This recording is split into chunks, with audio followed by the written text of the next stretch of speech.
why the British Paras are one of the toughest units in the world. They jump into battle from the sky, wear the famous maroon beret with pride, and have been tested in some of the fiercest battles in modern history. They are Britain's parachute regiment, the Paras, and this is their story. Birth of the Paras, World War II origins. The Parachute Regiment was born out of necessity during the dark days of the Second World War.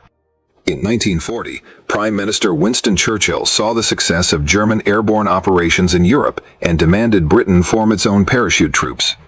From this vision, the first British airborne units were created, leading to the official formation of the Parachute Regiment in 1942. The Paras were designed to be shock troops, soldiers who could be dropped behind enemy lines to seize key objectives, disrupt supply routes, and create chaos before the main force arrived. Their first major test came in 1942 at Bruneval, France, where the Paras raided a German radar installation. The mission was a success, proving airborne troops could achieve daring objectives. But their most famous battle of the war came in 1944 during Operation Market Garden at Arnhem. Tasked with seizing bridges deep in the Netherlands, the 1st Airborne Division fought with immense bravery against overwhelming German forces. Though Arnhem was ultimately a failure, the heroism of the Paras, holding out for days against tanks and SS troops, cemented their legend. The battle gave rise to the phrase, "A bridge too far." Training, earning the maroon beret. To this day, the Paras are known for their incredibly tough training. The journey begins at the Parachute Regiment Training Company, PRTC, at Catterick, where recruits are pushed to their limits. The regiment's ethos is summed up in its motto, Utrinque paratus, ready for anything. Recruits must complete the infamous P Company, a grueling selection course that tests physical and mental resilience. The challenges include 10-mile march in full kit within strict time limits. Log race, where teams carry a heavy wooden log across long distances. Stretcher race, simulating carrying a wounded comrade over rugged terrain. Milling, a brutal boxing test where recruits fight to prove aggression and determination. Only those who pass earn the right to wear the maroon beret, the symbol of the Paras. From there, soldiers complete parachute jumps at RAF Bryce Norton to earn their wings. The training is deliberately unforgiving, designed to weed out all but the most determined. It ensures that every para is not just a soldier, but a warrior capable of enduring the harshest conditions. The Paras in the Falklands War. The Paras' reputation for toughness was tested again in 1982 during the Falklands War. When Argentina invaded the Falkland Islands, Britain dispatched a task force 8,000 miles away to reclaim them. 2 battalions of Paras were deployed, 2 PAA and 3 Para. 2 Para at Goose Green. In one of the most famous battles of the war, 2 Para under Lieutenant Colonel H. Jones attacked Argentine positions at Goose Green. Despite being outnumbered and facing heavy defenses, the Paras pushed forward relentlessly. Lieutenant Colonel Jones was killed leading a charge, later receiving the Victoria Cross. The victory broke Argentine morale and proved the fighting spirit of the Paras. 3 Para at Mount Longdon.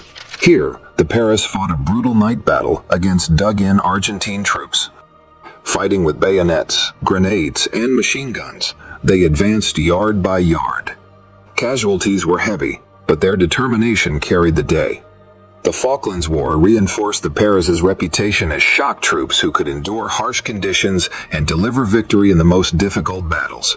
Northern Ireland, counter-insurgency operations. For decades, the Paras also played a controversial role in Northern Ireland during the Troubles. Deployed from the early 1970s, they conducted counter-terrorism and security operations against the Irish Republican Army, IRA. Their aggressive tactics and presence in places like Belfast and Derry made them both feared and controversial.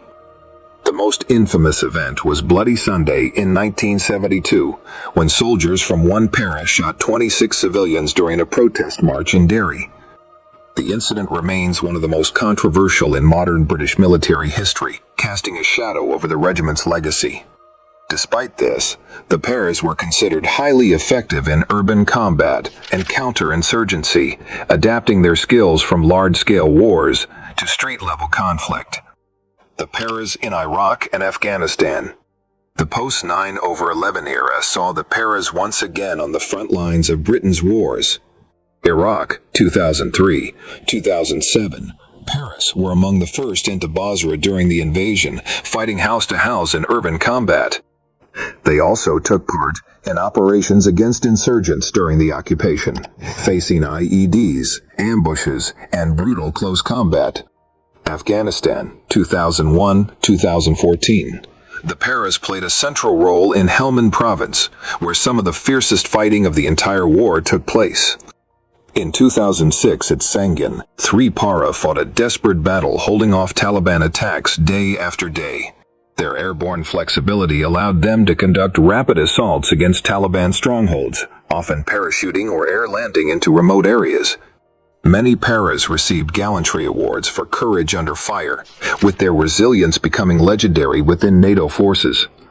These deployments showed that the Paras were not just paratroopers from the sky, but highly adaptable soldiers capable of enduring years of counterinsurgency warfare. Culture, brotherhood, and nickname, Red Devils. The Paras are more than a regiment. They are a brotherhood. They earned the nickname Red Devils during World War II, when German troops at Arnhem described the ferocity of the Paras in their maroon berets. The culture emphasizes aggression, speed, and toughness. Once a Para, always a Para, veterans maintain lifelong loyalty to the regiment. The Paras are also known for their rivalry with other elite units, especially the Royal Marines. This rivalry fuels competition, but also raises the overall standard of Britain's armed forces. Modern role, today's Paras. Today, the Parachute Regiment remains at the heart of Britain's rapid reaction forces. They form the core of the 16 Air Assault Brigade, capable of deploying anywhere in the world at short notice. This makes them vital to Britain's ability to respond to crises, whether humanitarian or military. The regiment continues to adapt with modern warfare, using helicopters, transport aircraft, and rapid deployment vehicles. While mass parachute drops are rare today, the ethos of airborne assault and shock action remains central. Legacy and future. The Paras have written their name into British military history. From Arnhem's doomed bravery, to the Falklands' ferocious victories, to the deserts of Iraq and the valleys of Afghanistan.